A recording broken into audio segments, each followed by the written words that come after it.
যে I have a plan, সেই প্ল্যানের কিন্তু প্রত্যেকটা বাস্তবায়ন হচ্ছে। এবং অতীতে যেমন আমরা সংকট থেকে বেরিয়ে এসেছি এবং সেই জন্যে জনগণ আস্থা রেখেছে, ঠিক একই কায়দায় আমরা সংকট থেকে বের হয়ে যাব এবং সমৃদ্ধির পথে, অর্থাৎ 2034 সালের মধ্যে মুক্তিযুদ্ধের যে চেতনা, সমতার, মানবিক মর্যাদার এবং সামাজিক সুবিচারের যে বাংলাদেশ, যেটা চেতনাবাজি যারা করেছিল তারা যেভাবে আমাদেরকে নুজ্জ করে দিয়ে গেছে, অর্থনীতিকে ধ্বংস করে দিয়ে গেছে এবং এখনও চেতনাবাজি করছে, যার যা ফাঁকা বলি এবং যেগুলো হচ্ছে উন্নয়নের যে ফানুস, সেটা তো ফেটে গেছে।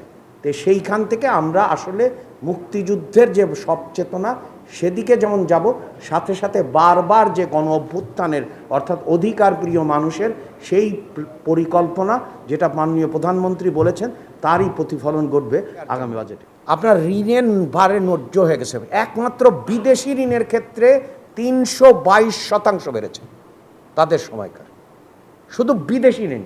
অভ্যন্তরীণ ঋণে, তার মানে ঋণের ভারে নুজ্জ একটা দেশ রেখে গেছে। এখন তাহলে আপনি এখান থেকে, আমি তো বলতে পারবো না আমি ঋণ শোধ করবো না।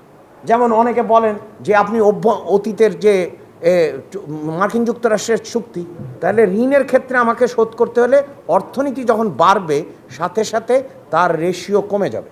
তৃতীয় বিষয় হচ্ছে যে আমাদের গাঠনিক সমস্যা, সেটা হচ্ছে যে আমাদের বাজেটের যদি মোট আকারে দেখেন, তাহলে অতীতে পরিচালন ব্যয় বেড়েছে কিন্তু বার্ষিক কর্মসূচির বাস্তবায়ন হার কমেছে।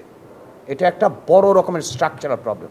আমাদের 5 বছরে আকাঙ্ক্ষা হচ্ছে আস্তে আস্তে পরিচালন ব্যয় কমতে থাকবে আর বার্ষিক উন্নয়ন কর্মসূচি ব্যয় বাড়বে।